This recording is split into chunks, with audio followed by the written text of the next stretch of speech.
Okay, okay, okay. So, can be up. আস্তে করবো আসতে করতে নাহলে নয় আসবে।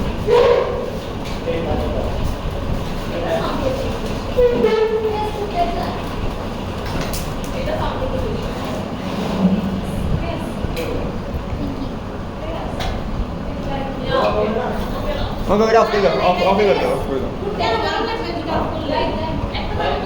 ওদিকে থাকুক না, এদিকে থাকুক, এটা দিস না, এখানটায় ভিডিও চলে নয়েজ হবে এটা।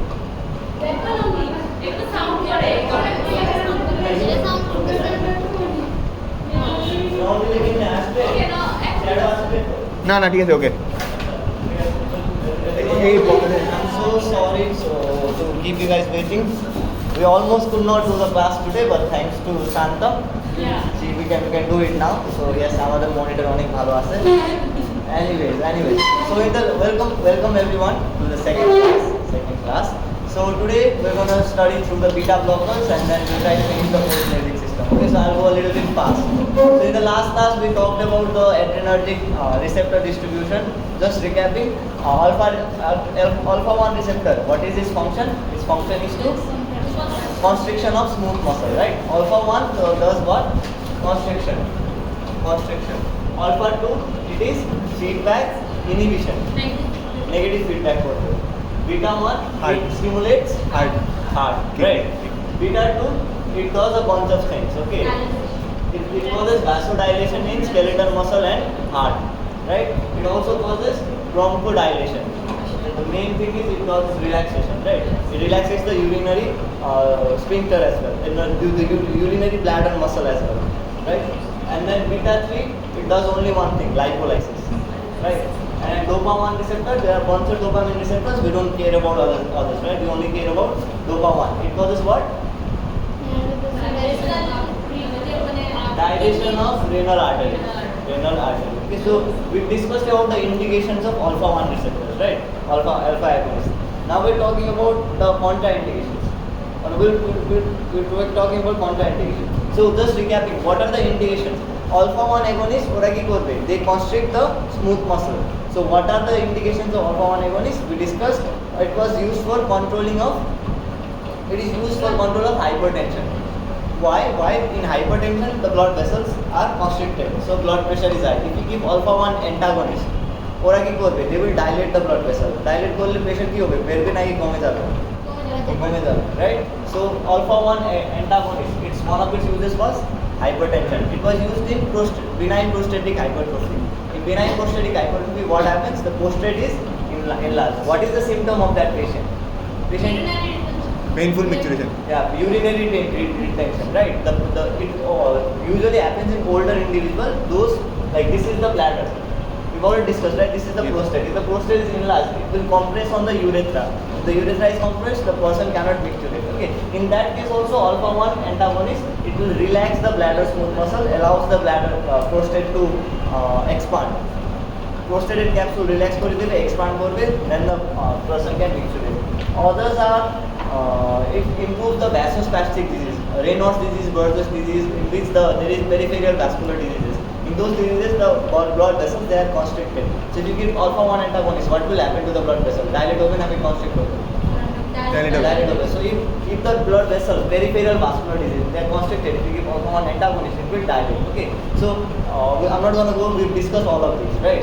So now we're going to discuss the contraindication of alpha 1 antagonist. Alpha 1 agonist contraindication. In which cases, what are the side effects of alpha 1 agonist? Okay, so what the first side effect of alpha 1 agonist is postural hypotension. Okay, postural hypotension.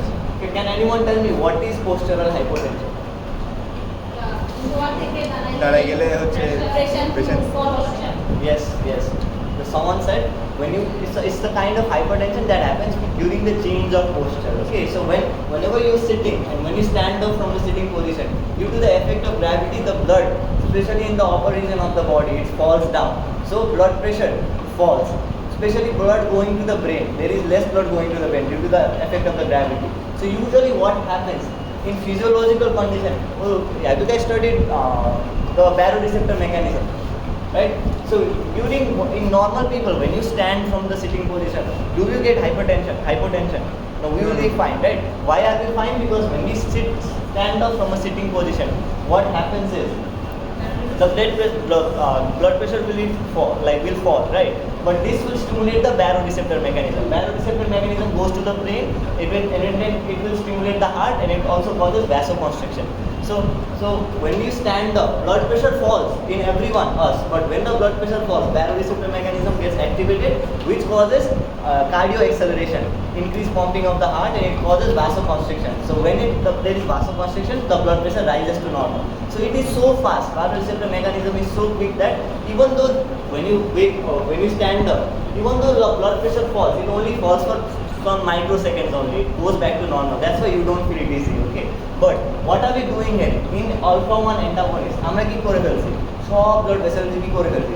Permanently dilate করে ফেলছি, right? So even when in this person, when all the blood vessels are dilated, because we are giving alpha 1 antagonist, alpha 1 causes smooth muscle constriction, vasoconstriction. When we give alpha 1 antagonist, it causes vasodilation. So when you stand, ওদের baroreceptor কাজ করবে? No, because the baroreceptor mechanism will work. It will give the signal to the blood vessels to constrict normally. But in these people, their blood vessels won't constrict. বুঝতেছো?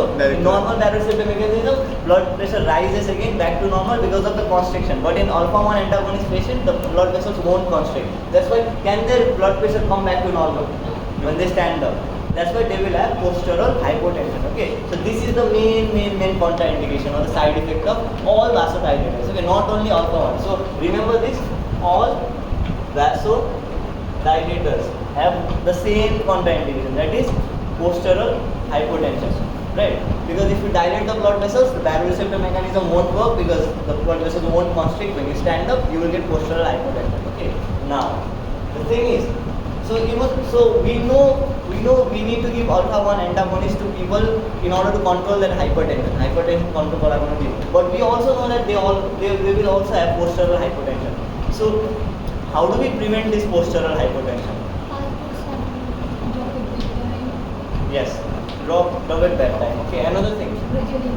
Another mechanism that she mentioned is something called the first dose phenomenon. Okay, what is first dose phenomenon? Anyone? Yes. In first dose phenomenon, what this means is when we give alpha 1 antagonist to the body has never seen alpha 1 antagonist. It's a drug, right? When we give the first dose of this drug, it will cause extreme drop in blood pressure. Okay. The first dose অনেক বেশি কাজ করবে, দরকার থেকেও বেশি কাজ করবে. The phenomenon in which the first dose of a drug produces excessive effect, that is known as first dose phenomenon. Jodi this first dose phenomenon is present in alpha 1 antagonist like prazosin, right? So when you give first dose of prazosin, ওদের পেশেন্টের blood pressure they will go to hypotension. So in order to combat this first dose phenomenon, what do we need to give? We need to give very small dose. Okay, so if you have to give alpha 1 antagonist, you don't give big dose at first. কারণ কি big dose দিলে drug এমনিই বেশি কাজ করবে, তো বেশি বড় ডোজ দিলে অনেক বেশি কাজ করবে, সাইড এফেক্ট বেশি হবে. So due to first dose phenomenon, we give very small dose of alpha 1 antagonist. Another thing is, if you are giving alpha 1 antagonist to a patient to control hypertension, what do? You tell the patient take the drug at night time just before sleeping. Why? Postural hypotension. Yes, if the person is sleeping, they won't be changing posture, so you won't get that problem. And another thing is, when he wakes up from the sleep, tell him to wake up slowly, right? Not suddenly, because it is, not suddenly wake up, right? You have to wake up slowly, right? Because if you wake up suddenly, again postural hypertension will happen. That is that. Another contraindication is reflex tachycardia. Okay, it is something very interesting. So what is reflex tachycardia? What is reflex tachycardia? Blood pressure কমে গেলে দেন baroreceptor sense করে, দেন গ্যাসোমোটর সেন্টারে যায়, ওখান থেকে Vegas নার্ভের মাধ্যমে হচ্ছে যে এসএনওডি স্টিমুলেশন আসে, যার কারণে হচ্ছে হার্ট রেট বেড়ে যায়. Yes, right. So reflex নামই আছে reflex tachycardia. Okay, reflex is in response to something else. So we told alpha 1 antagonist কি করবে, blood pressure কে কি, what's the effect of alpha 1 antagonist on blood pressure? Very complex. it will reduce the blood pressure. Okay, when the blood pressure is reduced, I told you baroreceptor mechanism will be stimulated. It causes vasoconstriction and increase in heart rate. Okay, so ekhane increase in heart rate we say this is tachycardia. So reflex tachycardia is the phenomenon in which there is increase in heart rate in response to drop in blood pressure caused by alpha 1 antagonist. When you give alpha 1 antagonist, the blood pressure falls, stimulates the baroreceptor mechanism, and it goes and stimulates the heart. It will cause tachycardia. That is why it is called reflex tachycardia in response to drop in blood pressure. Okay. Now this is another side effect. So if people you're giving alpha 1 antagonist, their heart rate will be increased, tachycardia. Right. Now there is a very important Viva question they ask. Okay.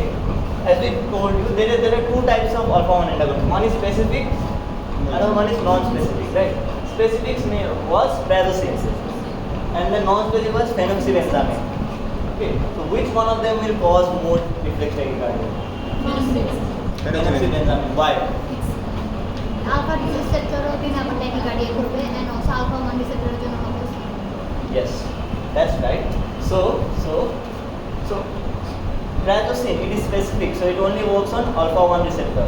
In phenoxybenzamine, it is non-specific, so it works on both alpha 1 and alpha 2 receptor. Okay, now here is the thing to understand. When you block prazosin, okay, it will cause drop in blood pressure. It will cause tachycardia by this mechanism normally. Okay, but when you give phenoxybenzamine, it will block both alpha 1 and alpha 2. What is the function of alpha 2? Release বন্ধ করে দিবে. Okay, if you block alpha 2, what will happen? beta 1 के stimulation heart rate बढ़ा देगा. But then before that, if you block alpha 2, non-adrenaline level কি হবে? বেড়বে নাকি কমবে? बढ़ बढ़ বাড়বে, because it inhibits the feedback, negative feedback. Negative বন্ধ করলে non-adrenaline বাড়বে. Okay, so alpha 1 specific prazosin দিলে alpha 1 block হবে, reflex tachycardia হবে. phenoxybenzamine দিলে alpha 1 block হবে, reflex tachycardia হবে, কিন্তু alpha 2 block করবে. alpha 2 block করার পরে কি করবে? non-adrenaline concentration অনেক বেড়ে যাবে. এটা non-adrenaline আবার হার্টের উপরে কি কাজ করবে? বুঝতেছো? Because heart non-adrenaline does what in heart? It causes stimulates the beta receptors, so it causes more tachycardia. So when you give alpha 1 blockade, it will cause tachycardia only by this mechanism. But when you give non-specific alpha 1 antagonist like phenoxybenzamine, it causes this, but it also causes increase in non-adrenaline. That way it will cause more tachycardia. Okay, so which one causes less tachycardia? The specific one. Prazosin causes less tachycardia, phenoxybenzamine causes more tachycardia. Yes, and tell me, why does phenoxybenzamine cause more tachycardia? phenoxybenzamine non-specific. তাহলে এটা হচ্ছে alpha 1, alpha 2 দুইটার উপরে কাজ করে, দুইটাকেই block করে দেবে। তো alpha 1 কে যদি আমরা ব্লক করি, ওইটা এমনি রিফ্লেক্স ট্যাকিকার্ডিয়া করতেছে। আর alpha 2 এর কাজ হচ্ছে নরঅ্যাড্রিনালিন রিলিজকে ইনহিবিট করা। তো যদি alpha 2 ব্লক থাকে, তাহলে নরঅ্যাড্রিনালিন রিলিজ বেশি হবে। নরঅ্যাড্রিনালিনের কাজ হচ্ছে বিটা 1 কে স্টিমুলেট করে। তাহলে বিটা 1 কি করবে? আরো ট্যাকিকার্ডিয়া বাড়াবে। তাহলে দুইটাই ডবল এফেক্ট করতেছে। তাহলে phenoxybenzamine does a double effect, so more tachycardia in phenoxybenzamine. This they will ask in exam for sure. Okay. Another thing, impotency in prolonged use. Okay, so if you give alpha 1 antagonist, person will become impotent.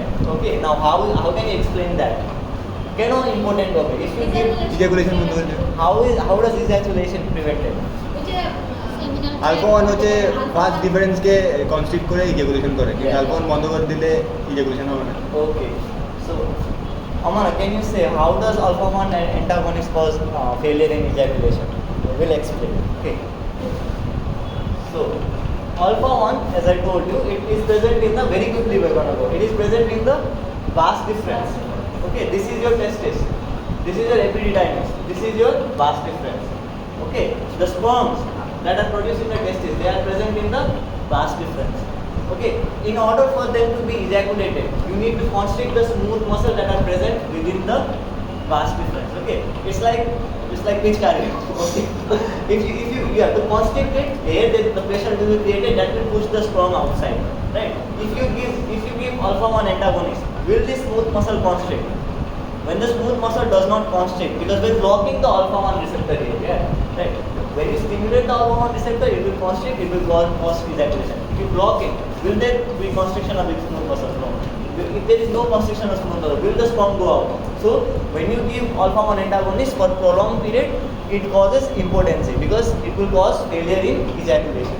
Okay, so one important, they might ask you in Viva, will you give alpha 1 antagonist to a young patient, young male? No, why?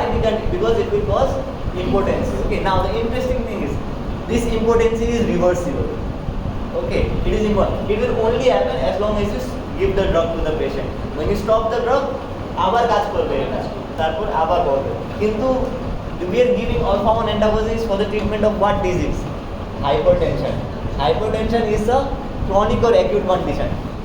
Chronic condition. তাহলে if you give one hypertensive drug, the patient has to take this drug every day for the rest of his life. So it will cause impotency for the rest of his life because he will not know. Patient তো বুঝবে না এটা drug খাইলে আমার impotency হচ্ছে. So it will cause a lot of problems within the family as well. So you have to be very smart. Okay, and if the patient knows, তুমি doctor, you gave the drug and you caused his impotency, তারপর তোমাকে jail পাঠিয়ে দেবো, বুঝতে পারছি? Very careful. আর বাচ্চা কাচ্চা ডাক্তারের কারো হচ্ছে না, লোকজন নিয়ে আসবে ডাক্তার তোমার ক্লিনিকে। So that is that. Now other contraindication is nasal stiffness, so stuffiness. Okay, why nasal stuffiness? Your nose it's a minor. The major one is postural hypotension, reflex tachycardia, and impotency. Those are the serious ones. Less serious ones are nasal stuffiness. Like তোমার নাক বন্ধ হবে, কারণ কি?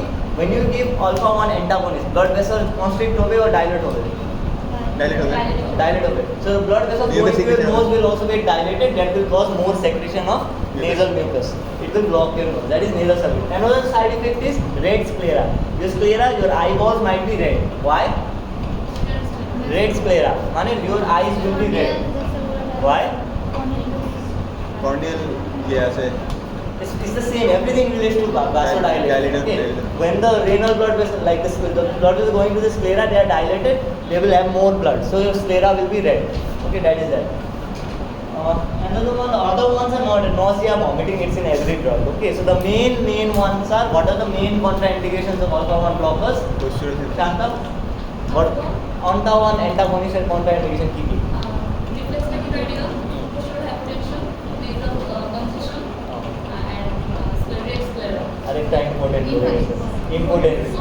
impotency in prolonged use. Did you understand the mechanism of all of them? Yeah. Now we're going to beta blockers. Okay, beta blockers. Now there are two types of beta blockers. One is specific, other one is non-specific. Specific, it will work on only beta 1 receptor. Non-specific, it will work on both beta 1 and beta 2 receptor. Okay, which one is better? Beta 3 এর উপরে beta 3 এর কাজ করতে পারে, because we don't care about beta 3. Okay, just say beta 1 and beta 2 বললে হবে. So which one is better? Specific better নাকি non-specific? Specific.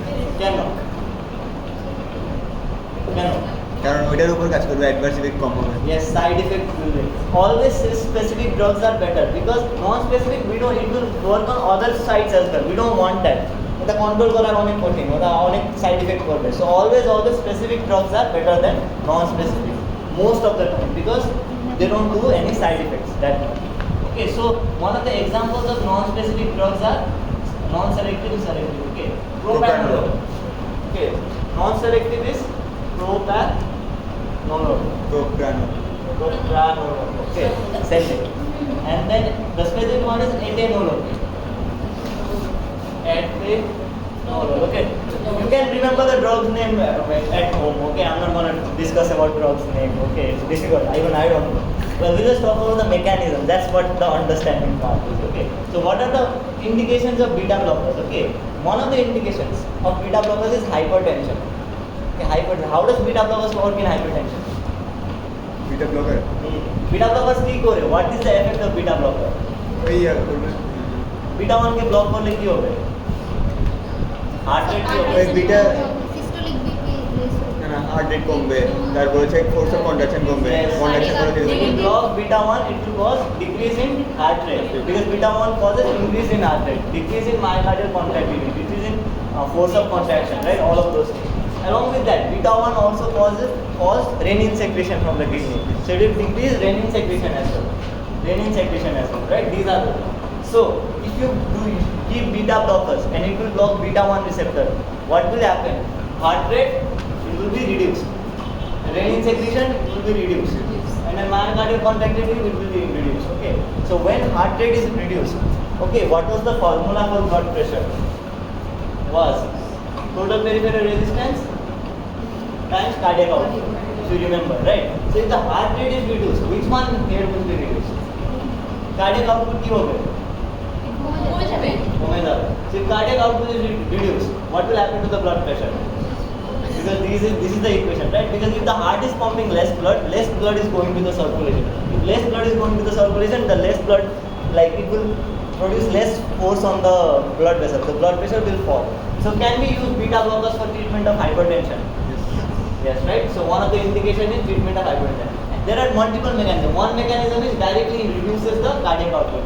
Another mechanism, it is related to renin. So how does it reducing renin cause less hypertension? Renin কম করে renin angiotensin aldosterone এরকম হবে না Yes. তখন So someone said when you reduce renin, what is the function of renin? It will cause angiotensin 1, angiotensin 2, aldosterone, everything. The main thing is salt and water retention. Okay, renin causes what? Salt and water retention. It holds salt and water into the body. When you stop renin, salt and water will be more and more excreted in the urine. So when more and more salt and water is excreted, what will happen to the blood volume? It will decrease. So blood volume decrease. If যদি blood থাকে না blood vessel pressure কেমনে আসবে? So if there is less blood volume, there is automatically less blood pressure. Okay. So did you understand how does beta blocker work to treat hypertension? Those are the two main mechanisms. There are other mechanisms as well. We're not going to discuss this as of now. Okay. So Ilma, how does beta blocker help in hypertension?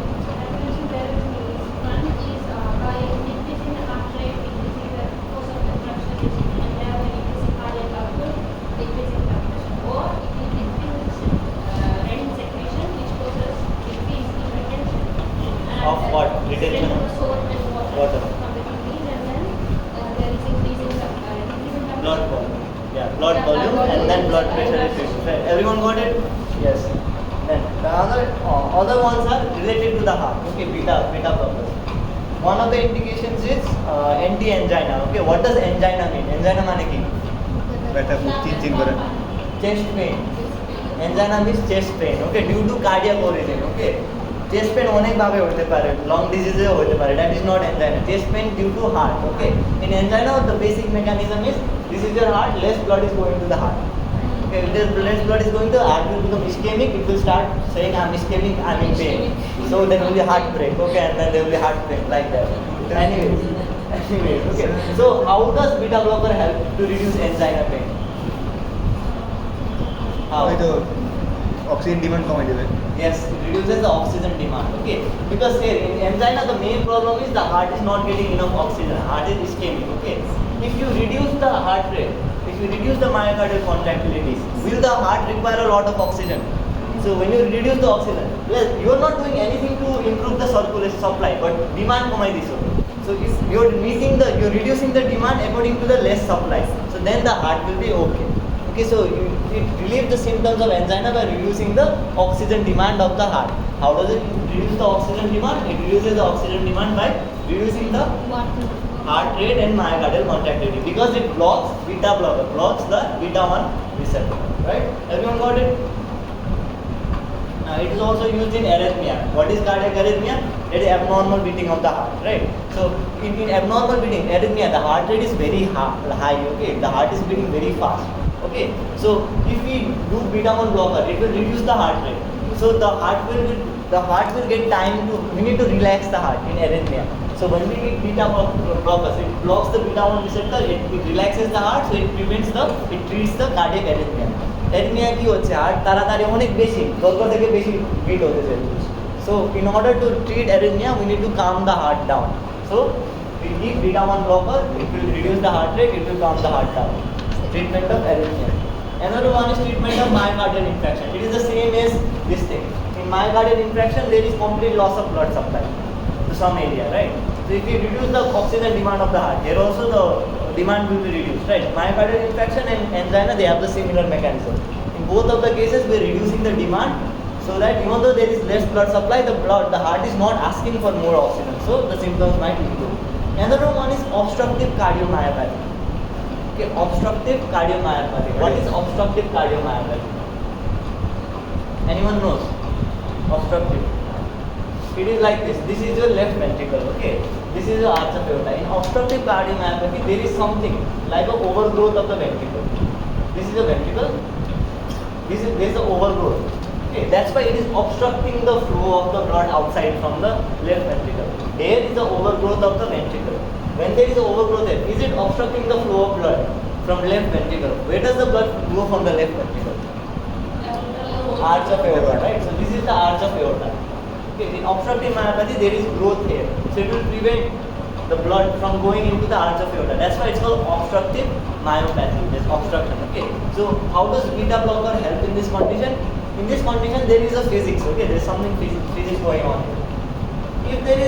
If the blood flows very fast, if there is the force of ejection, the rate of ejection is very fast, the blood will hit this obstruction and it will go back like this. But if the blood goes slowly, it will bypass this obstruction. Okay, can you imagine it? If the ejection is very fast, it will hit this blockade and it won't be ejected. It will come back to the ventricle. If the ejection is slow, it will bypass this obstruction and it will go into the arch of aorta. Okay, so in obstructive cardiomyopathy, if we reduce the heart rate, reduce the myocardial contractility, what will happen to the rate of ejection? Will it be more or less? Again, if you reduce the heart rate, if you reduce the myocardial contractility, power কমাই দিছে, তাড়াতাড়ি বের হবে নাকি আস্তে বের হবে? That means if you reduce the heart rate, if you reduce the myocardial contractility, the blood will get heart তো বেশি পাম্প করবে না, এটা আস্তে পাম্প করবে. When the heart pumps slowly, this blood will flow, rate of ejection is slow. So when I told you, when the rate of ejection is slow, it will bypass this obstruction. So can the heart pump easily now? Right? So in obstructive myopathy, we can give beta blockers. When we give beta blockers, it will block the beta 1 receptor, reduce the heart rate and myocardial contractility, thereby decreasing the rate of ejection of blood from the ventricle. When the rate of ejection is reduced, it can easily pass through bypassing the obstruction. Did you understand it? Rate of speed is low, Yeah. but rate of volume is high, right? It's not about volume. The same amount of blood will. The thing is, if you eject it very fast, it will hit this blockade and come back. Newton's third law. Huh? Third law of Newton. Not third, no. The only point is, if there is fast ejection, it will hit this blockade. It will come back. If there is slow ejection, it will go through the side and it will go out. Right? So that is the basic mechanism. And in beta blockers, we're literally just slowing the ejection rate. That's how it works. Please. It is also used in treatment of aortic aneurysm. Can anyone tell me what is aneurysm? ভুলে যাওয়া একটা মানে ইয়া হয়ে যায় কি হয়ে যায়? চিকার মতো ফুলে যায় ফুলে যায় না চিকন হয়ে ফুলে যায় যায়, ফুলে যায়। ফুলে যায় okay aneurysm is this is a blood vessel, right? When the wall of this blood vessel is thin, it will get dilated because the blood pressure inside arteries is very high, so it will get dilated. So this is not abnormal dilatation in the wall of the blood vessels, particularly arteries, due to thinning of the wall of the artery. This is known as aneurysm. So aneurysm, this will there. What is the complication of aneurysm? In aneurysm, if the blood pressure is very high and the wall is very thin, what might happen? This Rupture. aneurysm might burst open. Okay, have you heard of the term brain aneurysm? Right? Brain aneurysm. After brain aneurysm, what will happen? Brain stroke, hemorrhagic stroke. Hemorrhagic. Okay, so in aneurysm, the main stent is it will burst open, right? And it will cause bleeding, right? So if we block the beta 1 receptor, it will reduce the cardiac output. It will reduce the tension, hypertension. Okay. Right. So it will reduce the cardiac output. It will reduce the hypertension. So will it reduce the pressure inside the blood vessels? It will, right? We are going wait. So it will reduce the cardiac output and it will reduce the hypertension. So if the pressure is reduced, it will burst open. Will the aneurysm burst open? So are we preventing the patient from having stroke? Yes. So what is another indication of beta blockers is treatment of aneurysm. Aortic, particularly aortic aneurysm. Okay. That is the mechanism. Abhi,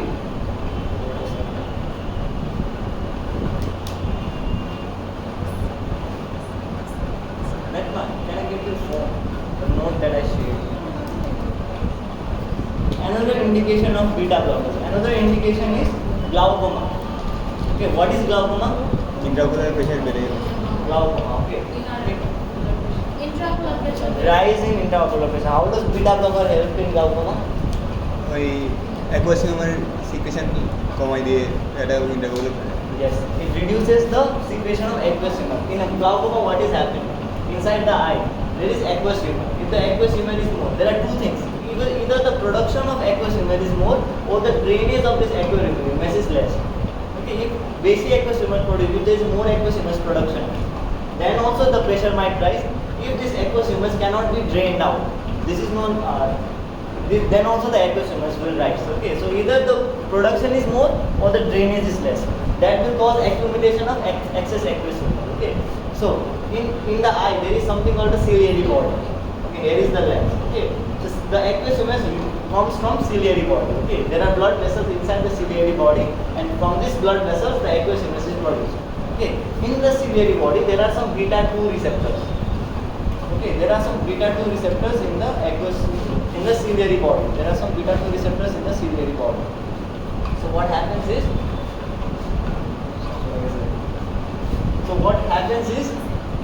this beta blockers, okay, it will directly block the beta 2 receptor in the ciliary body. It will reduce the secretion of aqueous humor. It will reduce the intraocular pressure.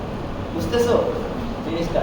So it's beta 2. So will specific beta blocker or non-specific beta blockers will reduce glaucoma? Non-specific. Non, why? Yes.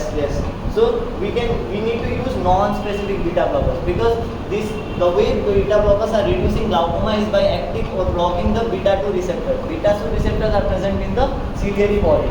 The function of beta 2 receptor in ciliary body is production of aqueous humor. When you block the beta 2 receptor, there is less production of aqueous humor. When there is less production of aqueous humor, the symptoms of glaucoma, the intraocular pressure will get reduced because it is less producing, and then it will treat the glaucoma, right, in the patient. That is the mechanism. So we can use beta 2 blocker specific. Yeah, we can use beta 2 blockers as well. We can. That is the case, but that is we're talking about beta antagonists, right? We'll go to beta 2 blockers as well. Now, so that is the main indications. Okay, so what were the indications that we discussed in beta blockers? Abhi. Hypertension, angina, MI, aneurysm,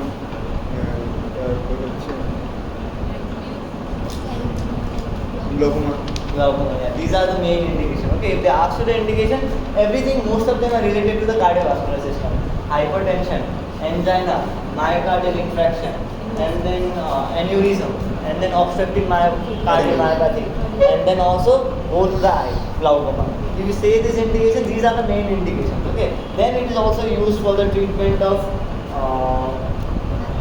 hyperthyroidism, right? Okay, so in hyperthyroidism, it is also used in hyperthyroidism. Particularly, it is used to reduce the cardiac manifestations of the hyperthyroidism. Okay, what happens in hyperthyroidism?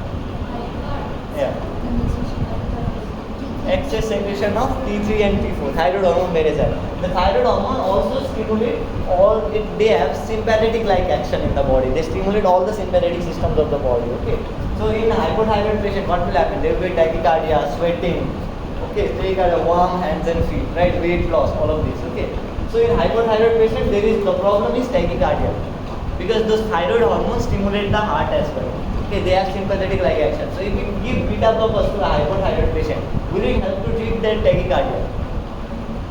কারণ কি beta blockers দিলে তো হার্টে, this is the heart, this is the beta receptors. Okay, these beta receptors or other receptors are continuously being stimulated by excess amount of thyroid hormones, right?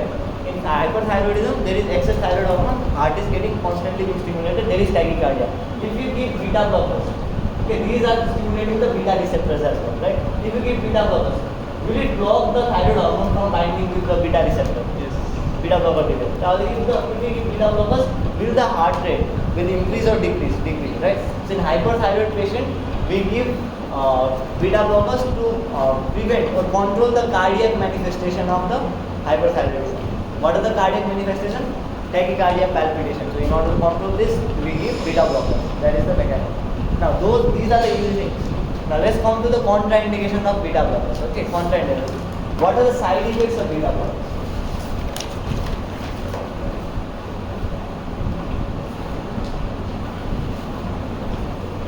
What are the side effects of beta blockers? Okay.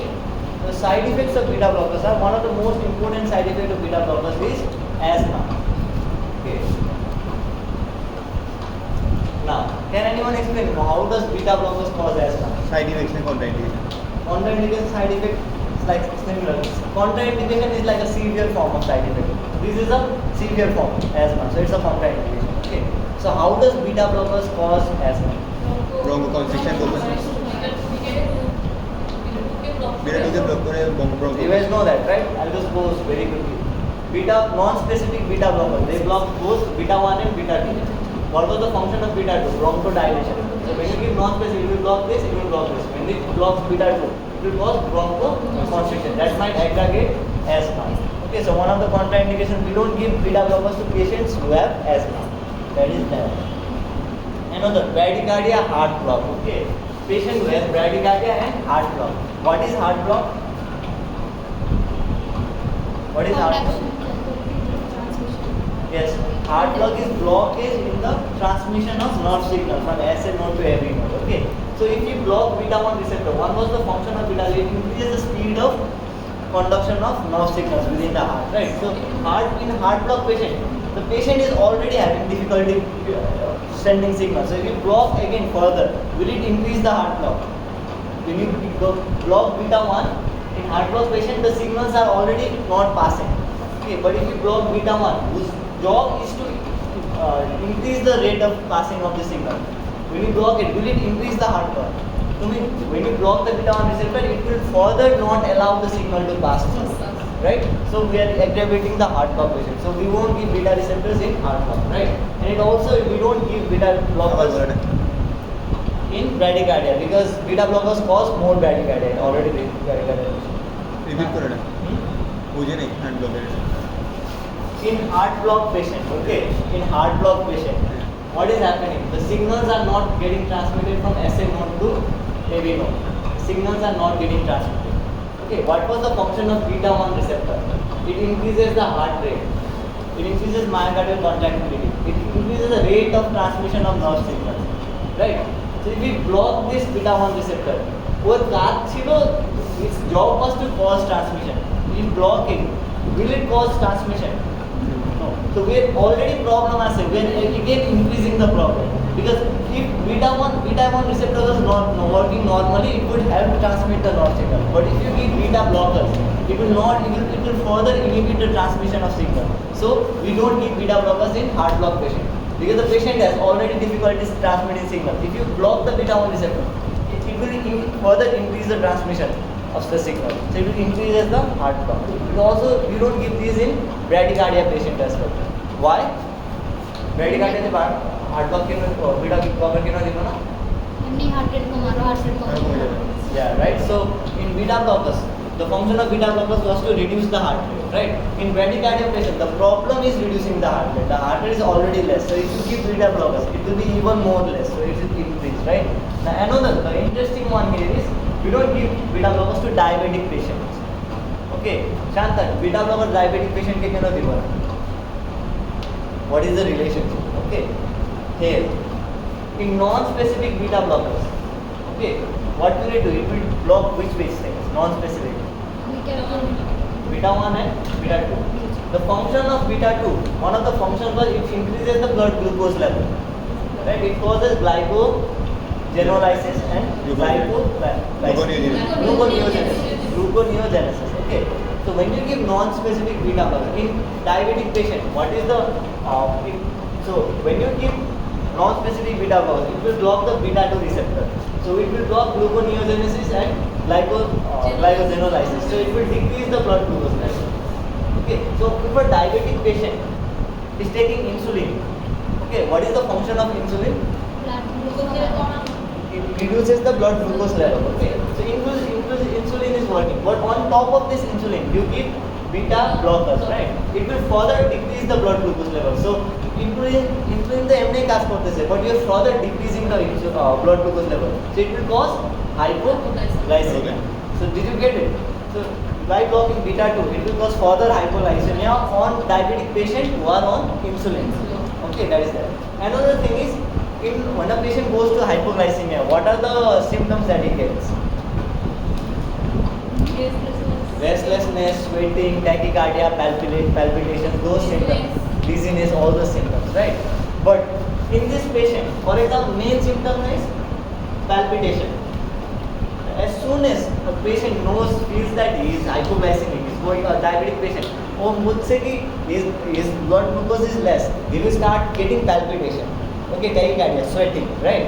But in this condition, when we giving beta blockers, are we blocking beta 1 receptors? What will happen if beta 1 receptor is blocked? Heart rate won't there, myocardial contractility won't there. Okay, so see, the patient is taking beta blockers. Okay, now the patient is in hypoglycemic shock, hypoglycemia. All কথা কি ছিল? All কথা ছিল when the patient was hypo, there should be palpitation, but there won't be palpitation. Palpitation means tachycardia. There won't be tachycardia because we are blocking this tachycardia by giving beta blockers. So or tachycardia হবে, তো ও বুঝবে আমার hypoglycemia হচ্ছে, ও যাবে ডাক্তারের কাছে, যাবে না, তো there will be spot death of the person. Okay, because the patient won't be able to understand that he or she is having a hypoglycemic shock. Okay, this is known as masking effect. Okay, this is known as masking effect. Why is it called masking effect? Because we are masking the palpitation, we are hiding the palpitation.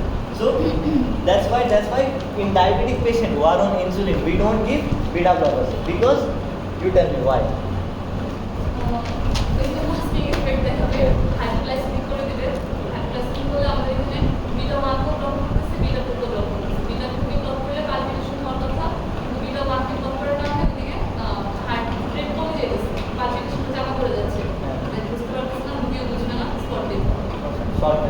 So when you block beta 1, there will be no palpitation, it will be masking effect, the person won't understand, he will die on the spot. Yeah.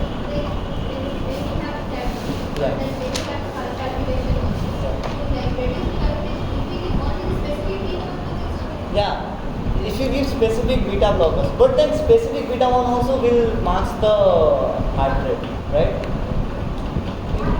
Yeah. Yeah, it won't affect the hypoglycemia, but it will affect the heart rate, right? Maybe, I don't know. But if you give non-specific, there are two things. Beta 1, when the beta 1 is blocked, it will cause masking effect. When beta 2 is blocked, it will further reduce blood glucose level. Okay, if you give non-specific, both things are bad. If you give specific, this will happen. Okay, it won't reduce the blood glucose, but just in case if the patient has an overdose of insulin, then the masking effect will still be there, right? So I don't think you should give that. Not sure about that, right? But they will ask you why is beta blockers contraindicated in diabetic patients? So can you tell that in exam? That is that. Now another thing is when you do beta blockers, cardiac output ki hobe? Bombay. The cardiac output is reduced. When the cardiac output is reduced, blood flow to the peripheral organ, what will happen? It will increase or less? It will be reduced, right? So if a person is already, so if blood flow to the skeletal muscles are less, can you work for a long period of time? No. So one of the side effects of beta blockers is fatigue.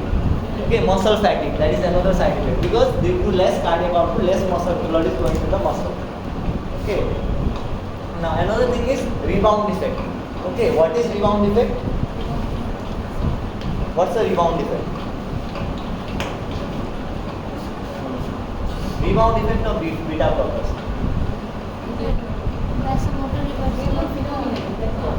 No, rebound effect is withdrawal effect.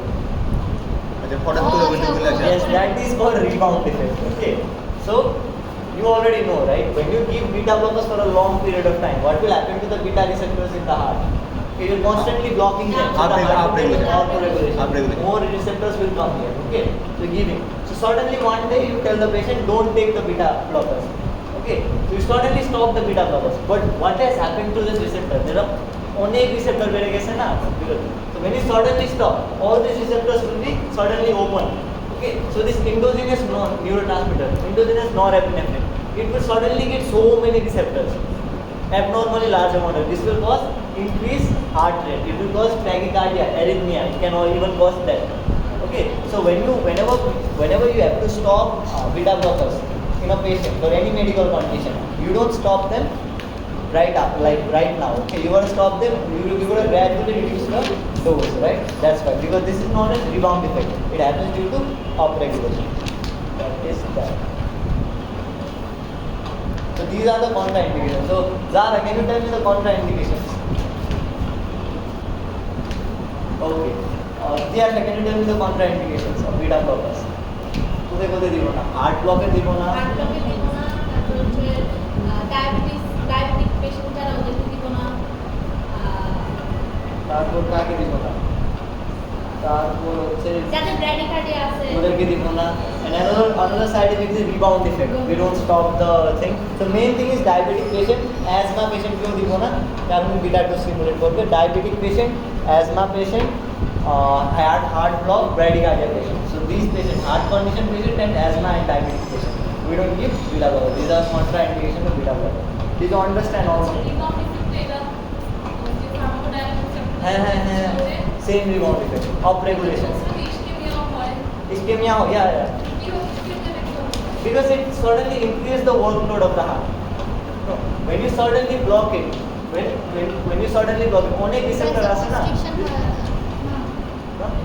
Not only bitter উপর কাজ করে, আলফার উপরও তো কাজ করে endogenous গুলো, তখন ভ্যাসো কনস্ট্রিকশন হয়ে যায়, ইসকেমিয়া হয়ে যায়। No, but then in rebound effect, আমরা তো বিটা ব্লকারকে বন্ধ করছি। এটার আলফা 1 প্রতি কি সম্পর্ক আছে? বাট এন্ডোজেনাস যেগুলো আছে ওগুলো তো আলফা 1 বাইন্ড করতে পারবে, তাই না? আলফা 1 তে এমনিই তো বাইন্ড করতেছে। The upregulation is not happening in alpha 1, it's only happening in beta receptors. Okay, as far as I know, what is happening, if the beta blockers are stopped, there will be upregulation of receptors. When this upregulated receptors will get the endogenous neurotransmitters will get so many beta receptors, beta 1 receptors, because we are constantly blocking the beta 1 receptor. Beta 1 receptor, there is upregulation. When it gets, it will cause massive increase in heart rate, massive increase in myocardial. This will cause tachycardia. Despite when there is massive tachycardia, it leads to arrhythmia. Arrhythmia leads to death. Okay, another thing, taking arrhythmia also. When there is massive increase in heart rate, the heart is pumping onek beshi. Okay, it is pumping really hard, very fast, right? What will happen to if the heart is working more? What will happen to the workload of the heart? Workload কেমন? Oxygen demand কেমন হবে? অনেক বেশি. So oxygen demand is really high. Suddenly the oxygen demand of the heart will be high. So the blood supply to the heart that was normally supplying this blood to the heart, will it be enough for this new excess oxygen? That's why it will cause ischemia of the heart. Okay, did you got it? So did you get it? So there are basically two mechanisms. In rebound effect, there is like excessive heart rate, arrhythmia. And it also causes excess workload of the heart, excess oxygen demand that can lead to ischemia. In this condition, the ischemia is happening not because of reduced supply, it's happening due to increased demand, sudden increase in demand. Okay, so these patients, particularly older patients, they can suddenly get a myocardial infarction, heart attack, because of this arrhythmia and then sudden ischemia. They can develop heart attack. So when you block beta receptor, one of the risks is suddenly the patient might get heart attack as well. That is that. So that is all about beta. So we've discussed the indications and contraindications. Have we discussed the indication of dopamine? What is the indication of dopamine? Shock. What's the indication of dopamine? Why do we give dopamine as a drug? Cardiogenic shock. No. She said cardiogenic shock. In cardiogenic shock, we give dopamine. Why do we give dopamine in cardiogenic shock? Renal perfusion বাড়ানোর জন্য। Yes. So, and then we'll go to the fluorides. In cardiogenic shock, there are different types of shock. Okay, what are the types of shock? What is shock? Perfusion. Less perfusion. If the less blood supply is going to the organ, this is known as shock, right? So there are different types of shock. I'm not going to that is hypovolemic shock, or cardiogenic shock, hypovolemic shock, obstructive shock, and then distributive shock, right? So do you know about these shock? Like, any idea about the types of shock? Cardiogenic shock is what you say. There is less blood supply to the organ because the heart is not pumping the blood, right? In hemorrhagic shock, hypovolemic shock, what is happening? blood volume There is less blood volume, so there is no blood to supply, so there is shock. In obstructive shock, what is happening? There is obstruction to the artery that is going to the blood, that is the organ, so that's why there is less oxygen. In distributive shock, what is happening? There is massive vasodilation in distributive shock. If there is massive vasodilation, there is massive drop in the blood pressure. Blood pressure not apply, perfusion होता है. Okay. In cardiogenic shock, we give dopamine. Why? Because in cardiogenic shock, what is happening? There is less perfusion. Organs are getting less blood. One of the organs that is getting less blood is the kidney. Right? So if the kidney gets less blood, it will cause necrosis of the nephrons. It will cause kidney damage, kidney failure. Okay. So in cardiogenic shock, we need to increase or decrease the perfusion to the kidney. কি করা লাগবে? Increase the perfusion, right? Because in cardiogenic shock, there is less blood going to the kidney. If we don't fix it, the kidney will get damaged. So we need to increase the blood supply to the kidney.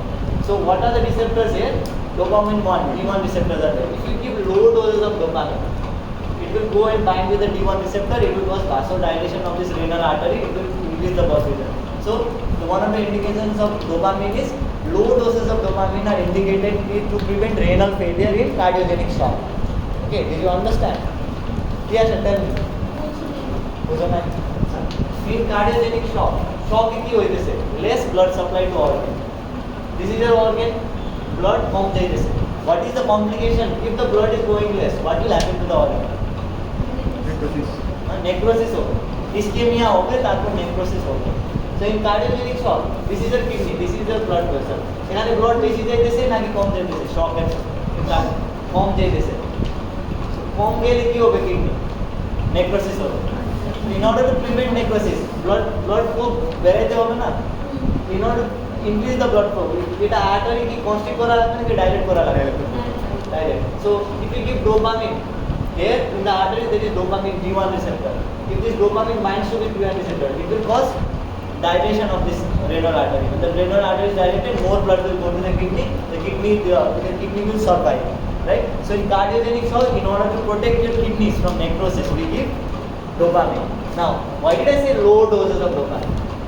High dose দিলে কি হবে? alpha 1 theory Yes. Why did I say low doses? Because dopamine is not specific to. In low doses, it will go only to dopamine receptor. Little bit more doses, it will go to beta first. It will go to beta receptors, and then even high doses, it will go to alpha receptors. So as you increase the dose, the specificity is dependent on the dose. Okay, if you only give low dose, ওরা শুধু dopamine 1 উপরে কাজ করতেছে. But if you give high dose of dopamine, they will go here, but they will go to the heart, they will go to the blood vessel or the blood vessel. Do we want that to happen? No, right? We only want to dilate the blood vessel. That's why low doses of dopamine are given, right? That is all about the adrenergic system. Wait.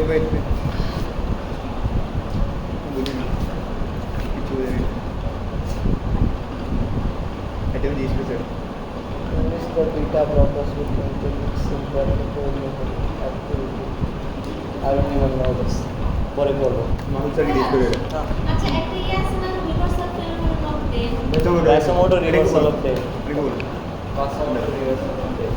বলতে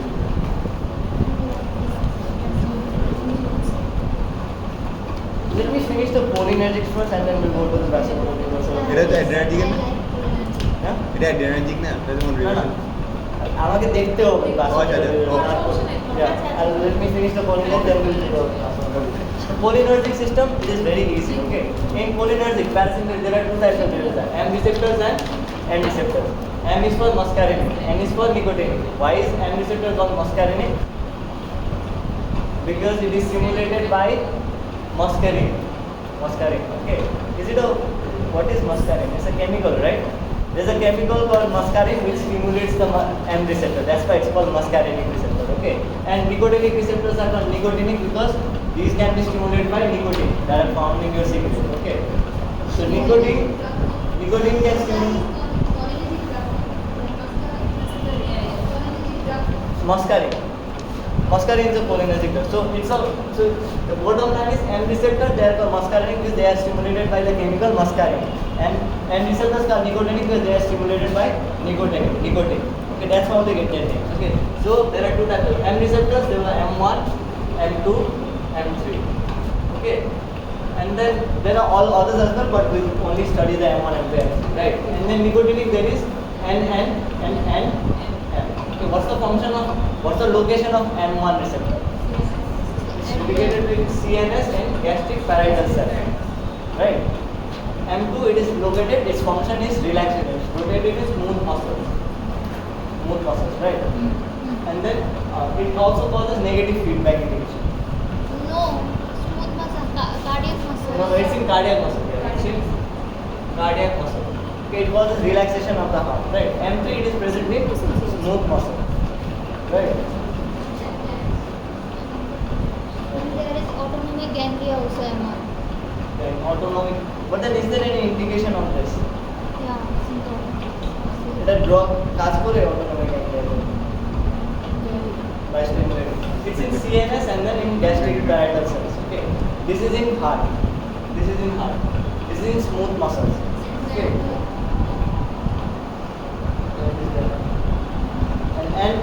And this it is present in presynaptic nerve membranes. Right. It is present in nerve membrane. It is also present in adrenal medulla. It's also present in CNS as well. Okay. We won't talk a lot about this. Okay. And it is present in nerve membranes. That is that. And it is present. It is present in skeletal muscle, neuromuscular junction. Okay. So we'll just go through them very quickly. M1 receptor present in CNS and gastric cells. In CNS, it causes stimulation of the CNS. Okay. In gastric cells, it will cause increase in secretion of HCl. Okay, hydrochloric acid peroxide. M2 receptor they are present in the heart. What will they do? In the heart, it reduces the opposite of beta 1. It reduces the heart rate, myocardial contractility, all those things, right? M3 receptor they are present in the smooth muscle. Okay. In the smooth muscle, what will it do? It will cause constriction of smooth muscle. Okay, constriction. So there are smooth muscles in the eye. I told you there is circular muscle and there is radial muscle. So the M3 receptors are present in the radial muscles or in the circular muscle? In the circular muscle. So when M3 receptors are stimulated, the pupil diameter increases or decreases? Constriction, right? This is one effect. One is meiosis. Okay. Another effect.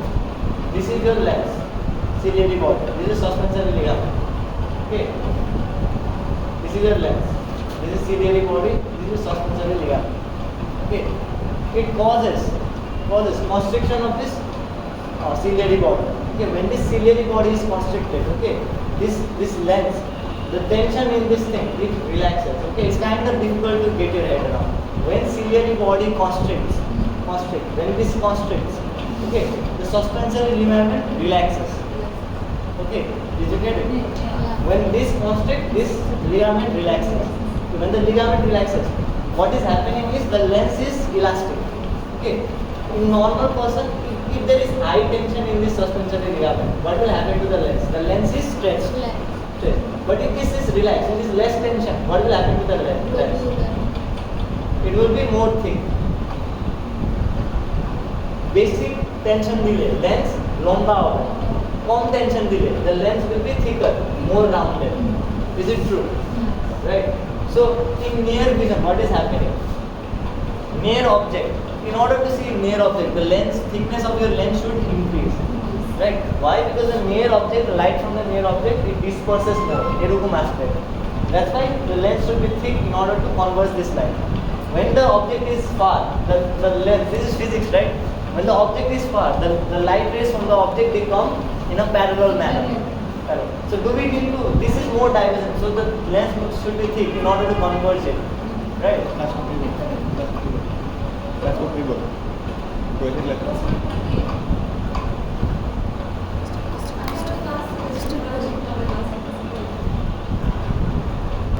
objects has a distance, okay? Length and thickness thin hoile asubidha na, because the rays are more or less parallel. So we don't need to converge them, it's easier to converge them. But when the object is near, the rays are more divergent. So we need a thicker lens to converge them. Okay, so near vision এর জন্য lens thick লাগবে নাকি thin লাগবে? Thick লাগবে. So when this ciliary body is constricted due to stimulation of M3 receptor, what will happen to the suspensory ligament? It will be relaxed. When the suspensory ligament is relaxed, এটা tension relax হলে tension বেশি হবে নাকি কম? কম হবে. When the tension is less, what will happen to the lens? Lens will be thicker or thinner? Thick. So when the lens is thick, near vision এর জন্য সহজ হবে নাকি far vision এর জন্য সহজ হবে? Near vision. Near vision. So the second effect is, first effect was miosis. Second effect was near vision accommodation. Near vision accommodation because of increase in thickness of lens that happens due to relaxation of suspensory ligament. The other thing is, okay, this is like anatomy of the eye. Here, near the ciliary body, okay, near the ciliary body, there are some openings here. Okay, these openings are called canal of I don't know the spelling. Canal of Schlemm, okay, something like that. Okay, canal of, you don't need to know that there's openings near the ciliary body by which this aqueous humor drain out. Okay, so when the ciliary body is constricted, the angle between this opening, the opening will become larger. Okay, did you get it? There is an opening here near the ciliary body. When the ciliary body is constricted, this opening will become larger because there is this angle, right? When it is constricted, now it is, you have to read the anatomy of the eye to understand. Okay, what I'm saying is there are some openings here. When the ciliary body constricts, these openings become larger. When the openings are larger, will the aqueous humor drain more? Yes. So when the aqueous humor is draining more, what will happen to the intraocular pressure? So another effect is decrease in intraocular pressure. So three effects of stimulation of M3 receptors in the eye are, first, miosis. Miosis happens why? Constriction of the circular muscles in the pupil, right? Near vision. Why does near vision happen? Increase convexity of the thickness of the lens. Increase in thickness of the lens. That happens because constriction of ciliary body relaxes the suspensory ligament. When the suspensory ligament is relaxed, the thickness of the lens increases, helps in near vision accommodation. And the third one is decrease in intraocular pressure. Why does this happen? Due to increase in the drainage of aqueous humor. Yeah, the openings Openings will widen. The openings that help drain the aqueous humor will get wider. This will help reduce the intraocular channel. Okay, that is that. Now, so we have discussed the function. So the function was M1 was in the brain, it stimulates the brain. In the gastric parietal cell, it increases SCO circulation. M2 was in the heart. It reduces the heart rate, it reduces everything about the heart. It reduces heart rate, myocardial contractility, everything. M3 was in the smooth muscles. Okay. One, we talked about smooth muscles in the eye. It has three effects. Okay. It also is present in the bronchus. In bronchus, কি করবে smooth muscle? M3 always causes contraction. এটা smooth muscle আইতে contract করলে এটা তিনটা জিনিস হচ্ছে। bronchus contract করলে কি হবে? Bronchoconstriction. Okay. So M3 receptor present in bronchus also causes bronchoconstriction. Okay. Apart from this, where else is smooth muscle in the body? It is present in the GI tract. Okay. In the GI tract, it is present in the wall of the things. No, not in the sphincters. It is M2. Okay. But in the wall of the intestine, there is M3. When M3 is stimulated, intestine কি করবে? Contract করবে. When the intestine contracts, what will happen to the peristalsis? Garble. So that is the thing. So this is your intestine, okay, and this is your sphincter, okay. So in the intestinal wall, M3 receptors are there, but in the sphincters, M2 receptors are there. Okay, M2 receptors are where in the heart and also in some sphincters as well. Okay, so when M3 receptor is stimulated, কি করবে? Peristalsis কি হবে? There will be increase in peristalsis because it will constrict the smooth muscles of the wall of the gut, right? When M2 receptors are stimulated, what will happen to the sphincter? M2 receptor relax করবে. what will happen to the sphincter? The sphincters will get relaxed. So all in all, is it helping move the food across the GI tube? এটা relax হয়ে গেছে, এটা contact করতেছে, okay? So in parasympathetic nervous system, what was the other name of parasympathetic nervous system? Rest and digest. So are we helping to digest the food? We are helping to move the food by stimulation of M3, by contractile. We are relaxing the sphincter by M2 receptor. So are we helping to move the food? So is it helping in resting and digesting? That is that, right? ওই যে একটা হচ্ছে M3 হচ্ছে স্কিনটা relaxation করে, এটাকে আপনি এখান থেকে করে মানে M3 is sphincter relaxation. দুই লাখ সার্ভোসেল মেকানিজম জানা না।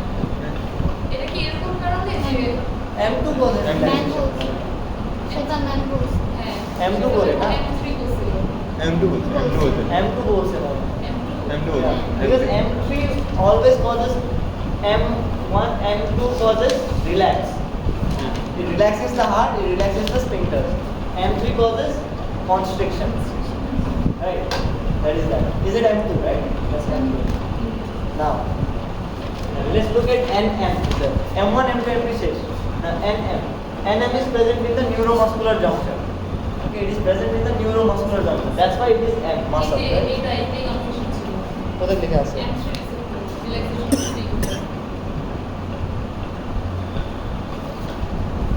আমরা আমাদের ক্লাসে প্রফেসর বলছিল পরে জিজ্ঞেস করছিলাম যে M3 তো কনস্ট্রিক্ট করে না, রিল্যাক্সেশন কেমনে করব? সার্ভোসেটা মেকানিজম কন্ট্রাডিক্টরি হলে বড় ধরনের তার মধ্যে সমস্যা প্রিন্টিং এরর স্যার বলছে শুধু বলতে যে এটা যে তারপর সার্ভার এটা নিয়ে সেটা আমাকে জিজ্ঞেস করছে সেটা আমাকে এই অ্যান্সার দিচ্ছে বলছে যে জাস্ট রিল্যাক্সেশন করে এটা মার এখন তো ক্লাসে এন্ড ভু বলছে আচ্ছা, M2 বলছে।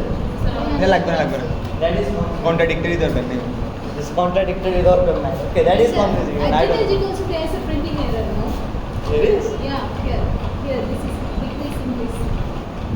Yours is right, your notes is right. Yes. I guess so. Printing error, so it doesn't matter. This is confusing. I don't know. I think M2 is the makes more sense because M2 causes relaxation, M3 causes constriction. Yeah. যদি M3 constrict করলে তো কেমনে relax করবে? সেটাই I don't know. Even I don't know about it. So, NM receptor, it is present in muscle. That's why M. It's present where? In neuromuscular, in skeletal muscle. Okay. So, what will happen if you stimulate the NM receptor? It will cause NM. NM. It will cause skeletal muscle contraction. Okay. It will cause skeletal muscle contraction. Now, NM receptor is present in postganglionic neurons. You don't need to know a lot about this because we don't actually use NM receptors in. We don't have drugs to use those in NM receptors clinically. Okay, we don't use them, so we don't need to know a lot about NM receptor. NM receptor you need to know. What is the function of an location? NM receptor is present in the skeletal muscle. It causes contraction of the skeletal muscle. Okay. Now we'll go to the drugs. Okay. Now in sympathetic drug, cholinergic system, there are two types of drugs. Okay. We're talking about cholinergic agonist and antagonist. Okay, we're talking about cholinergic agonist. Agonist. There are two types of this. One is directly acting and one is indirectly acting. So let's talk about directly acting and indirectly acting. Okay, in indirectly acting there are two examples. One is physiostigmine, the other is neostigmine. Yes. Okay, physiostigmine and neostigmine. Okay, physiostigmine and neostigmine, whatever you want to call it. Okay. Now N for N. Okay, neostigmine is more towards NM receptor. Okay, it has more affinity towards NM receptors, N receptor, nicotinic receptor. And physiostigmine has more affinity towards muscarinic receptor. Okay, how do you remember this? N for N. Okay, neostigmine for nicotinic receptor, physiostigmine for muscarinic receptor. But it is not that it is like specific. এটা M না N, nicotinic receptor. Okay. So N for N, physiostigmine is for muscarinic receptor. Okay. It is not that it is relative selectivity. Okay. If you increase the dose, এটা M receptor এর উপরেও কাজ করতে পারে, এটা M receptor এর উপরে কাজ করতে পারে. Normally it is that. Okay. Now other difference between physiostigmine, these are indirectly acting drugs. How does indirectly acting drug work?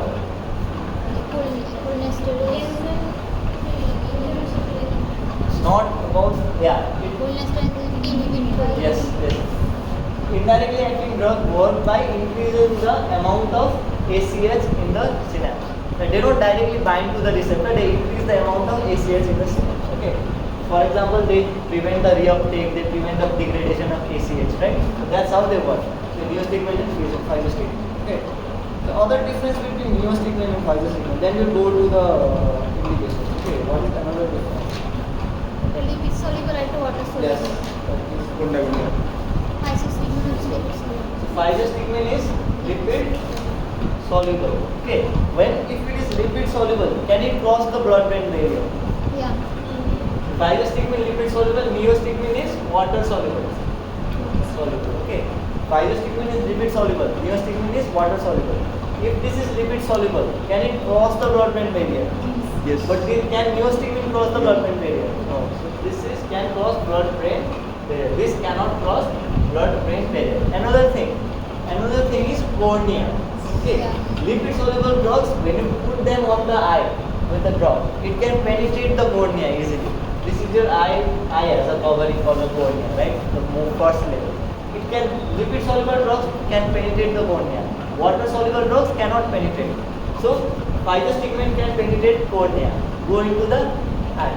Neostigmine can it penetrate the cornea? No, it can't go into the eye. Right? That's the difference.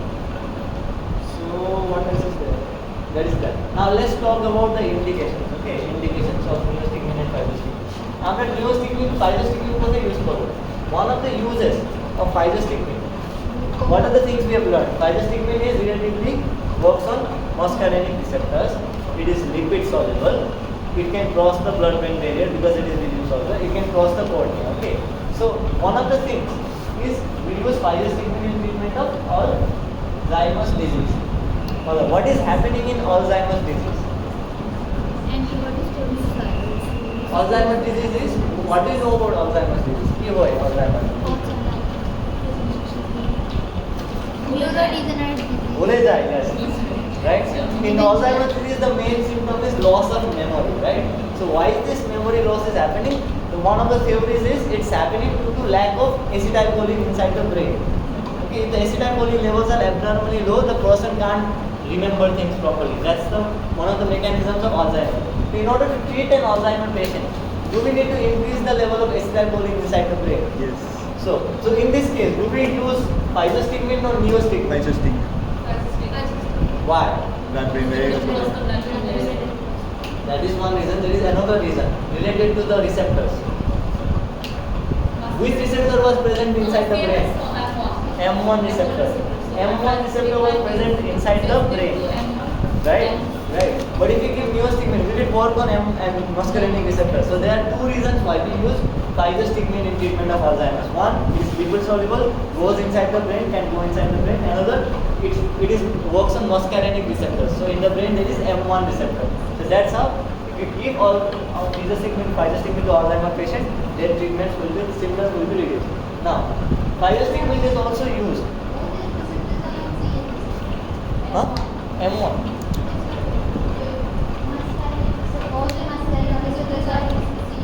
All of them are receptors also.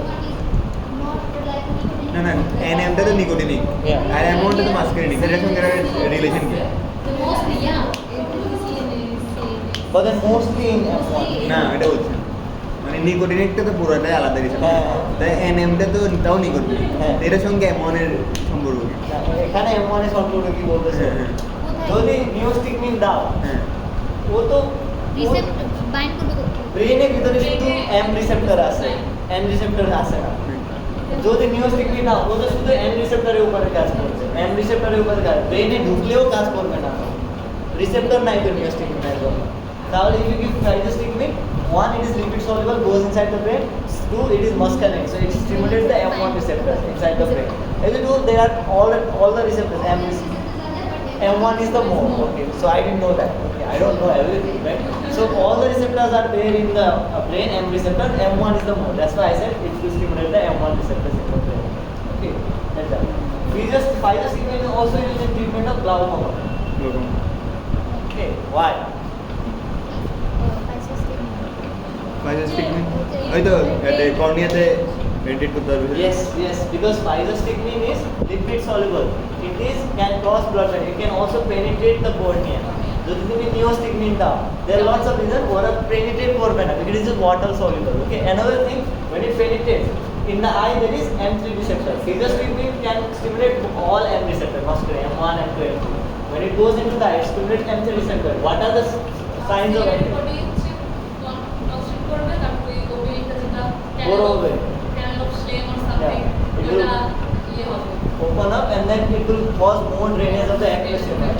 That's how it decreases the intraocular pressure and it reduces the symptoms of glaucoma.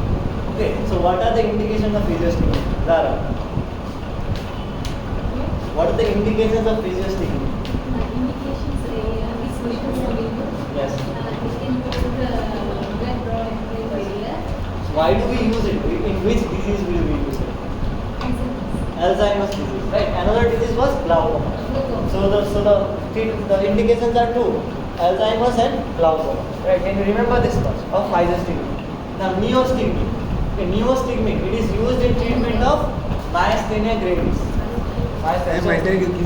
Neostigmine. It's used in treatment of myasthenia gravis. What is this? What is myasthenia gravis? What? Myasthenia gravis. What is it? Okay. Nanda আছে idea কোনো আছে myasthenia gravis? Antibodies Huh? Okay, myasthenia gravis. Okay. Myasthenia gravis. Okay. Myasthenia gravis. Okay. In this disease, this is the nerve. This is the skeletal muscle. ওটা কি? This is the skeletal muscle. Good. Skeletal Nerve. muscle. This is nerve. Okay. If you remember physiology, what happens? There is a acetylcholine receptor here. Acetylcholine receptor here. Okay, acetylcholine receptor. When in the nerve ending, acetylcholine is there. When the action potential reaches the nerve ending, this acetylcholine will be released here. When this acetylcholine will bind with this acetylcholine receptor, ligand, this is known as ligand gated. Ligand gated what channel? Sodium channel. When the acetylcholine binds with this ligand gated sodium channel, this channel will open up. Then sodium will go in.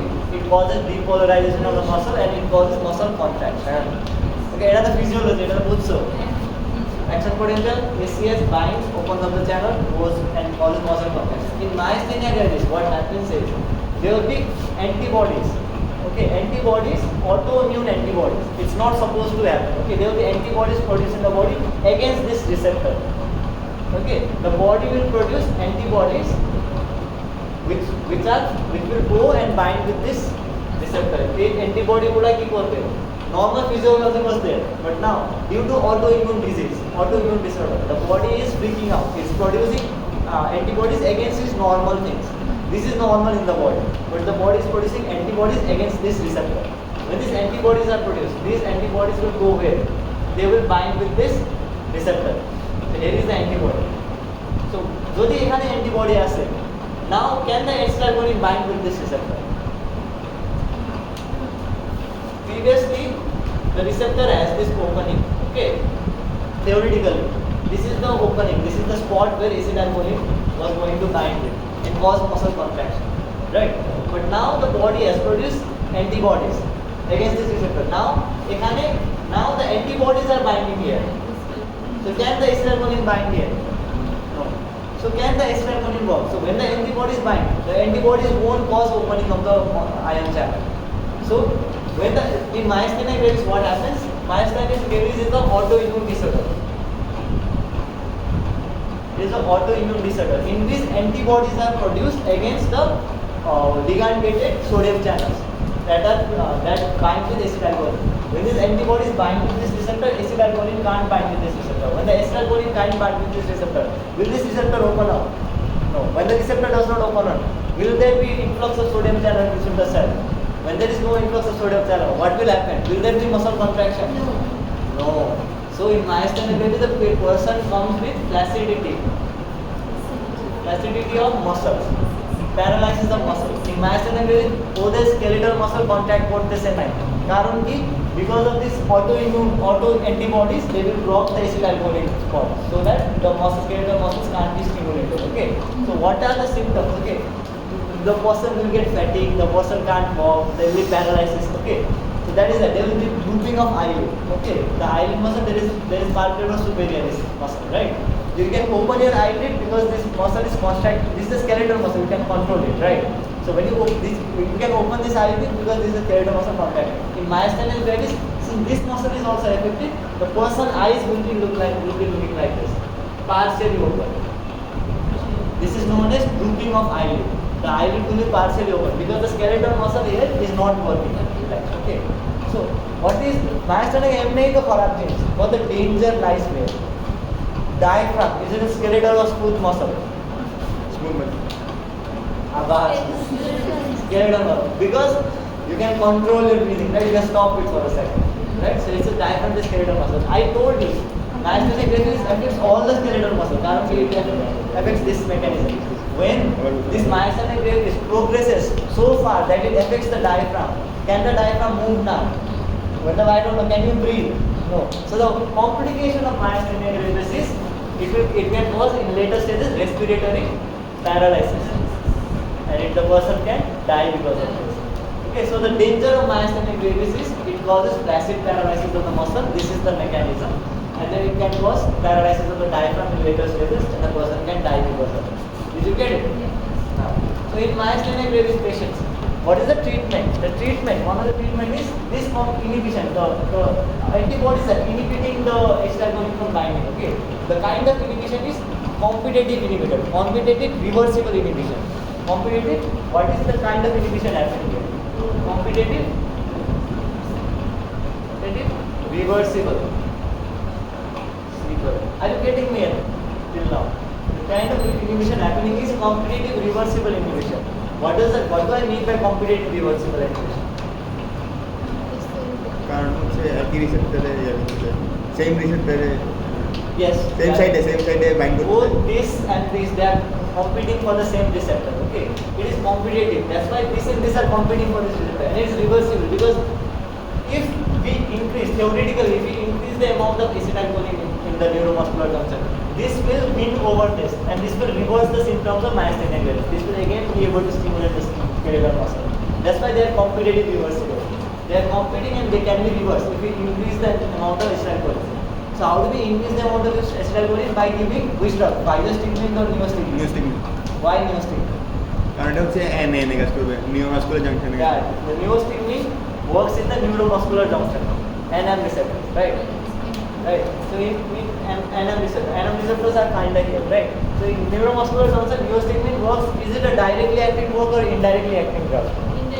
Indirectly. So when neostigmine comes to a neuromuscular junction, what will it do? It will cause more and more release of acetylcholine, and it will cause less uptake of acetylcholine. All of this will cause the amount of acetylcholine to be increased. Right. When the amount of acetylcholine is increased, will it win over this antibodies? Compete করতেছে যদি আমি এটার অনেক variety, will it win over these antibodies? Yes. It will displace these antibodies. That's why they are competing. This will go and bind with these receptors now. Then when it binds, will the ions influx, and there will be contraction of muscle. Okay. So the treatment of myasthenia gravis is increasing the amount of acetylcholine. When you increase the amount of acetylcholine by giving neostigmine, this increased acetylcholine will bind with these receptors, and this is competitive. It will compete with this, it will win over these antibodies, bind with this receptor, and there will be muscle contraction. Okay. So what is the treatment of myasthenia gravis? নিউস্টিগমিন Neostigmine. And how does it work? Neostigmine. acetylcholine বাড়ায় দিবে Yes. So when it increases, it works by increasing the amount of acetylcholine in the neuromuscular junction. When the acetylcholine is increased, it will win over that. So, yeah.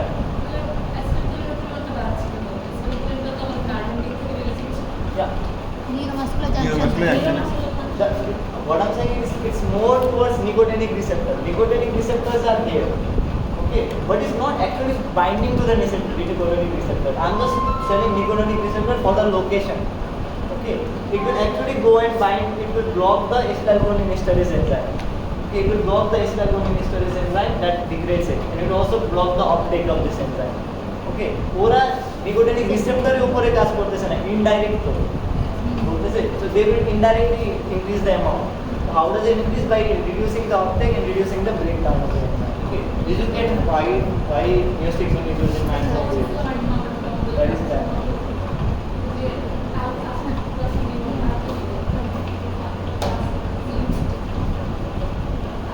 Zara, tell me, how does neostigmine work?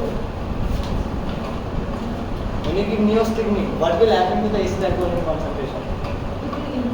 So when this increases, it will compete with this autoantibodies. It will bring the over these antibodies and it will bind with the receptor. Right? When it binds with the receptor, It's creating disturbance. Abhi, why you creating disturbance? That is that. Now there is something called atrophonium test. Atrophonium test. Okay, atrophonium test. Mutate drug. Is physostigmine and neostigmine. There are other drugs as well, but you just need to learn about physostigmine and neostigmine. Those are the main drugs. Okay. Now there is something called the atrophonium test. Atrophonium test. অ্যাড্রোফোনিয়াম কি? Atrophonium is a drug that is similar to neostigmine. It is exactly similar to neostigmine. It is a drug that is almost same as neostigmine. Okay, but it has a very short duration of action. It is literally same as neostigmine, but it has a very short duration of action. Okay, so we use atrophonium in order to diagnose myasthenia gravis. Diagnosis is only in order to check if this person has myasthenia gravis or not. We use atrophonium. So how does it work?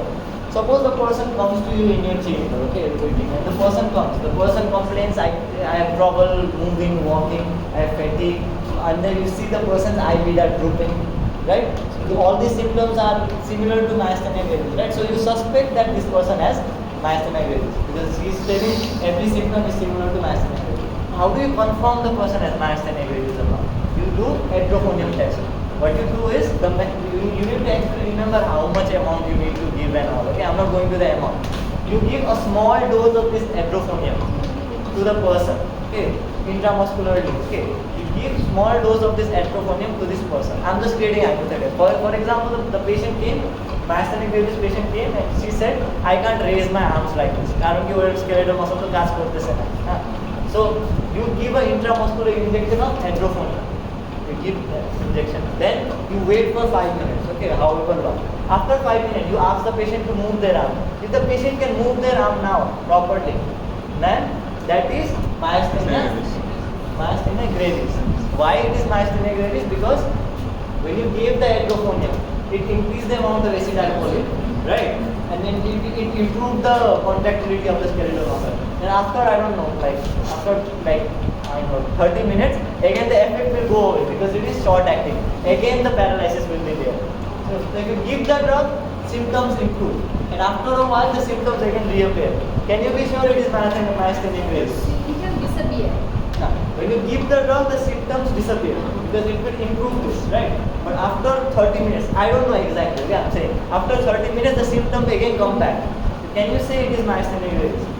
Why do the symptoms come back again? Because it is short acting. This will not act for a long period of time. So it is used in diagnosis. Is it a treatment? Why can't it be used in treatment? Short acting patient compliance কম Yes, patient compliance. Because if you give it's a short acting, the patient have to take like 100 drugs every like 10 minutes. Right? Can't do that, right? So what? Huh?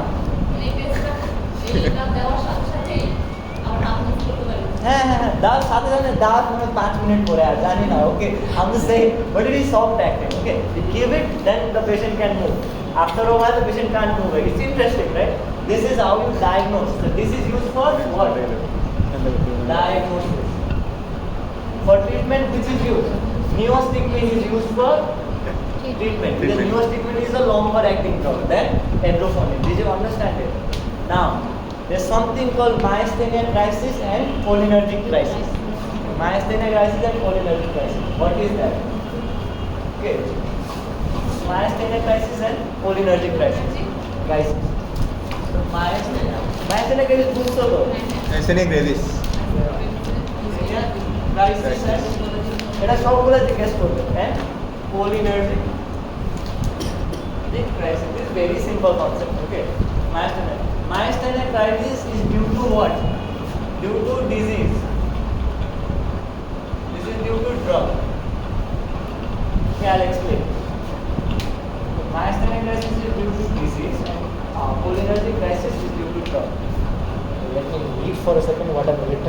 works. That's it. Okay, got it. So, myasthenia crisis and cholinergic crisis. Now, Cholinergic crisis. and myasthenia crisis. Okay. Crisis means what? It's an emergency condition. Okay. So, for example, okay, in myasthenia gravis, I told you myasthenia gravis usually begins in the limbs and then the eyes. Later on, it goes to bigger muscles like the diaphragm. When it goes to the diaphragm, respiratory paralysis, emergency, can't breathe, right? So, when the myasthenia gravis increases to such an extent that it paralyzes the diaphragm, it causes a crisis. This is known as myasthenia gravis. It is happening due to the disease itself. Right? Now, for the treatment of myasthenia gravis, what do we give? We give neostigmine.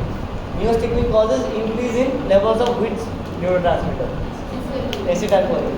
Acetylcholine stimulates the skeletal muscle, causes contraction. Okay.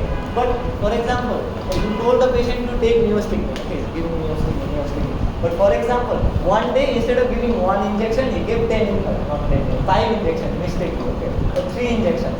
Okay. I'm hypothetical. Will it cause overdose of neostigmine? Instead of one, the patient took 3 injections. Okay. Now there is excess neostigmine in the body.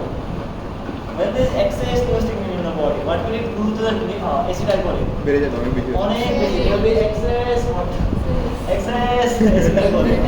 There will be excess acetylcholine. When there is excess acetylcholine, this will cause excess what? Stimulation of skeletal muscle. When the skeletal muscle is excessively stimulated for a prolonged period of time, it will be contracted. But after a while, it will get contracted for so long that it will get so fatigued. आगे बेशी, there will be excess contraction. But if the contraction prolongs for like, I don't know, 1 hour, okay, then the muscle says, I can't contract anymore.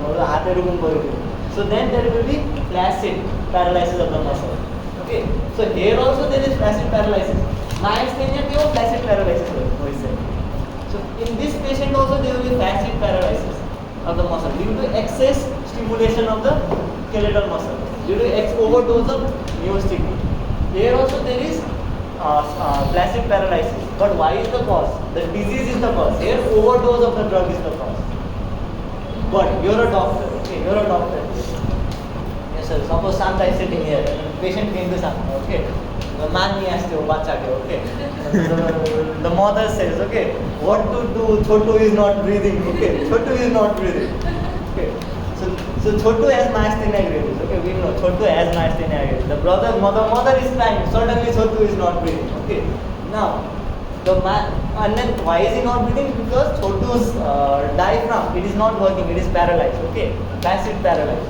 Okay. Now you as a doctor, you don't know, but Chotu had myasthenia gravis for 5 years. So he's taking neostigmine as a drug. Okay, but you don't know this paralysis of the diaphragm is because of either myasthenia crisis or cholinergic crisis. Okay, and then the treatment of these are opposite. Okay, in myasthenia crisis you need to give more neostigmine. In cholinergic crisis you need to give drug that opposes neostigmine. We need to give neostigmine. We need to stop neostigmine.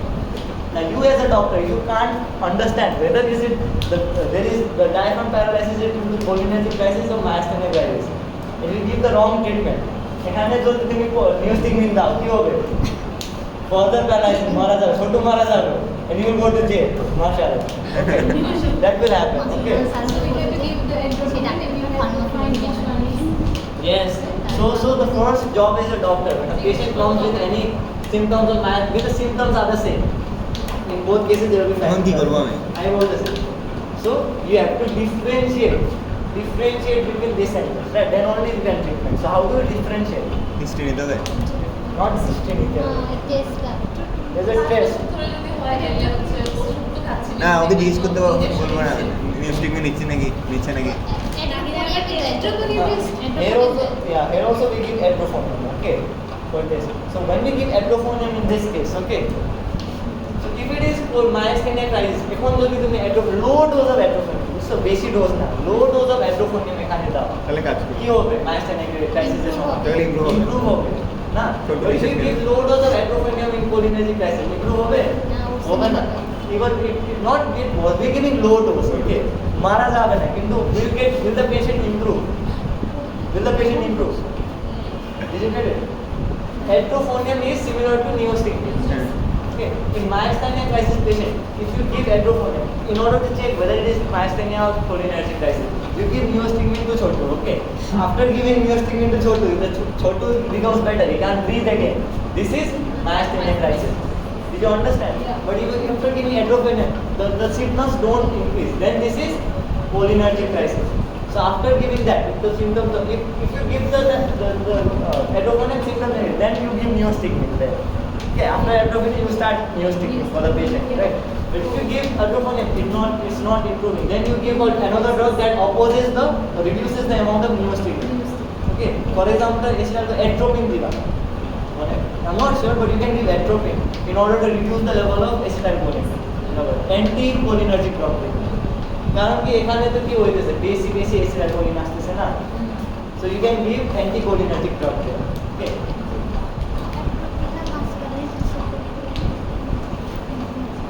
Yeah, it does work. I'm just saying anticholinergic drug that works on nicotinic receptors. Okay, you can do that. Okay, I don't know about the treatment of this. In exams they will probably ask how to differentiate properly. Okay, but I'm just guessing. You need to reduce. So treatment different হচ্ছে না এখানে neostigmine, এখানে opposite of neostigmine. Did you understand myasthenia crisis and cholinergic crisis? Yes, sir. That is that. Yes. Then again you open it, I locked it. There is no. No privacy. Anyways. No personal stuff. See, it's too hot, that's why.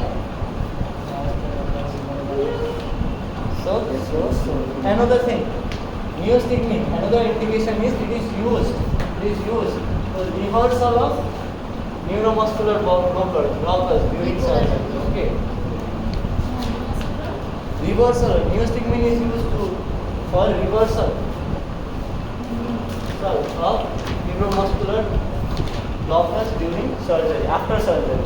neostigmine কি এটা indication Neostigmine. It is used for reversal of neuromuscular blockers after surgery. Okay. So during surgery, you need to relax the skeletal muscles, right? So why do we need to relax the muscles during surgery?